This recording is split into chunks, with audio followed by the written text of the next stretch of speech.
وہ یہ ہے کہ خلافت کا نظام جمہوریت کے صدارتی نظام کے قریب ہے، تو کیا خلافت کا نظام جو ہے، بلکہ وہ آپ نے کہا کہ جمہوریت سے متصادم ہے، تو اب اگر آپ دیکھیں تو صدارتی نظام بھی جمہوری نظام ہی ہوتا ہے.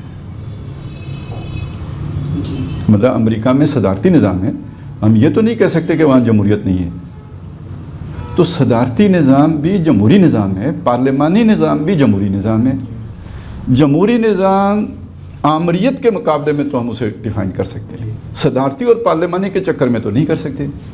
اس کی یہ تو فارم آف گورنمنٹ ہے، ٹھیک ہے، پریزیڈنشل سسٹم آف گورنمنٹ ہے، یا یہ کہ پارلیمنٹری سسٹم آف گورنمنٹ ہے.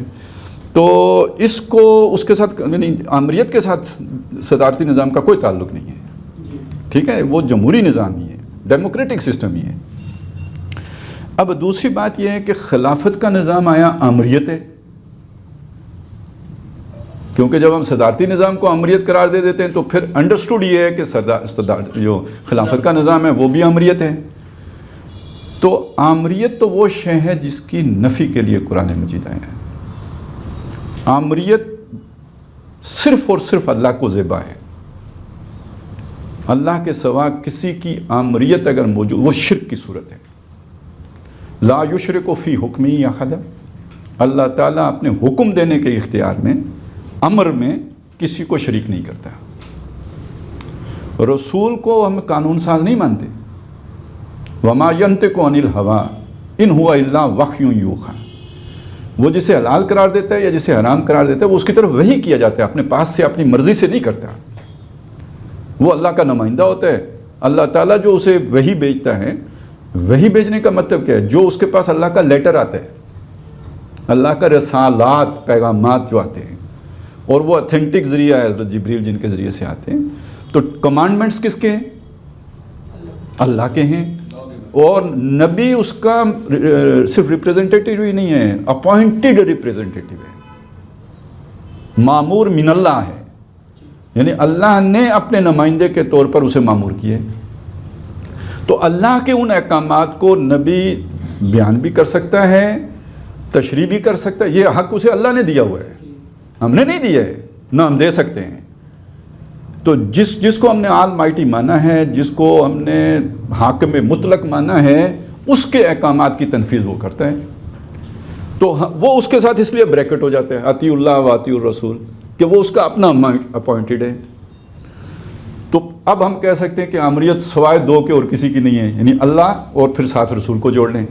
اصولاً صرف اللہ کی ہے، لیکن عملاً جب صورت ہم دیکھیں گے تو رسول کی ہے، جس کے آگے آپ چوں چرا نہیں کر سکتے. جس نے اگر جگایا ہے سوتے میں تو اٹھنا پڑے گا. اس لیے وہ کہتے ہیں یار میں نہیں جگاتا، تم جا کے جگاؤ. تمہارے آگے نہ بھی کر دی تو خیر ہے، ایمان میں ہی رہے گا. میرے آگے نہ کر دی گیا، ٹھیک ہے. یہ حیثیت تو ہو گئی نا نبی کی. اس کے بعد یہ حیثیت کسی کی بھی نہیں ہے. اور کسی درجے میں اگر ہیں تو امت کی بحیثیت مجموعی ہیں. یعنی نبی کا قائم مقام کوئی ایک بندہ کھڑے ہو کے نہیں کہہ سکتا کہ میں ہوں، کوئی ایک گروہ نہیں کہہ سکتا میں ہوں. امت پوری کی پوری ہے. اسی لیے اجماع جس میں ہو جائے گا اب وہ بھی واجب التعمیل ہو جائے گا. اور اگر آپ دیکھیں، آپ عالم دین ہیں، آپ کو پتہ ہی ہے اس بات کا کہ جیسے بائنڈنگ ہے اللہ کی بات اور رسول کی بات، ایسے ہی امت سبیل المومنین جو ہے وہ بھی بائنڈنگ ہے. اور جیسے نبی معصوم عن الخطا ہے تو امت کو بھی یہ سند ملی ہے کہ یہ گمراہی پہ جمع نہیں ہو سکتی، ٹھیک ہے نا. تو یعنی وہ معصومیت خاصہ نبوت یا پھر خاصہ امت، کوئی فرد کوئی طبقہ اس کو یہ حیثیت نہیں دی گئی. ہمارے ائمہ الحمدللہ اس میں بہت کلیئر تھے. امام ابو حنیفہ کو آفر ہوئی ہے کہ جو آپ کا اجتہاد ہوگا وہی ہم نافذ کر دیں گے. انہوں نے کیوں نہیں قبول کیا؟ وہ جانتے تھے کہ بھائی یہ غلط بات ہے، یہ امت کا حق ہے، یہ مجھے دے رہے ہیں، میرا اجتہاد کیوں نافذ ہوگا. امام مالک کو اپنے وقت میں آفر کی گئی، انہوں نے نہیں قبول مانا یہ بات. تو وہ جانتے تھے اس بات کو کہ یہ ہم اجتہاد کر رہے ہیں، اجتہاد کرنا ہمارا حق ہے، وہ اللہ اور اس کے رسول نے ہمیں دیا ہے، لیکن نافذ العمل اس کے لیے اجماع درکار ہے. اور یہ بادشاہ لوگ اپنے اس مطلب کی حل کرنے کے لیے ہمیں یہ عہدہ تو دے رہے ہیں، لیکن ہمارے اس فلسفہ دین کے اعتبار سے یہ بات بالکل غلط ہے، تو انہوں نے نہیں قبول کی۔ تو اب بات یہاں تک آ گئی کہ آمریت کا کوئی تصور ہمارے دین میں نہیں ہے۔